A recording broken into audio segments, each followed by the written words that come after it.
இந்த ரிஷப லக்னம் போகும்போது பார்த்தீங்கன்னா, சொந்தத்துக்குள்ளேயே மாப்பிள்ளை அப்படிங்கிறது சொல்லலாம். ஏன்னா, அந்த ரிஷப லக்னத்துக்கு 5ஆம் அதிபதின்னு சொல்லக்கூடியது புத பகவான். 2ஆம் அதிபதியும் புத பகவான். அப்ப இவங்களுக்கு மனதுக்கு பிடித்த வரன் வரக்கூடிய ஒரு அமைப்பு இருக்குமானா, அங்க இருக்கும். 5ங்கிறது தாய் மாமன் உறவுன்னு சொல்லலாம். அது குடும்பத்துக்குள்ளேயே அமைப்பு இருக்குமானா, குடும்பத்துக்குள்ளேயே அமைப்பு இருக்கும். இந்த நம்ம லவ் பண்றதா இருந்தாலும், இந்த குழந்தைகள் வந்து சொந்தக்கார பையன், உறவுகள்ல உள்ளது, இல்லன்னா ஒரே இனத்துல உள்ளது, உள்ளூர்ல இருக்கக்கூடிய ஒரு அமைப்புன்னு சொல்லலாம்.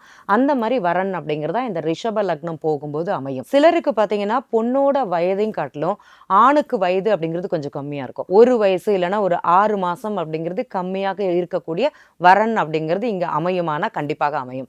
ஆனா இது வெளியூர் அப்படிங்கிறது தான் இருக்கும். ஆனா தெரிந்த வரனாக இருக்கும். இப்போ ஒரு பையன பார்க்குறோம், பேசுறோம், பழகுறோம். அவங்கள கல்யாணம் பண்ணிக்கலாமா அப்படிங்கிறது இருக்கும். ஆனா என்னன்னு பார்த்தீங்கன்னா, அவருக்கு கொஞ்சம் என்னை விட ஒரு 6 மாசம் சின்னவரு. பண்ணலாமா அப்படிங்கிற கேள்வி தான் ரிஷப லக்னம், அக்ஷய லக்னமாக போகும்போது அங்க அமையக்கூடிய தன்மை அப்படிங்கிறது சொல்லலாம்.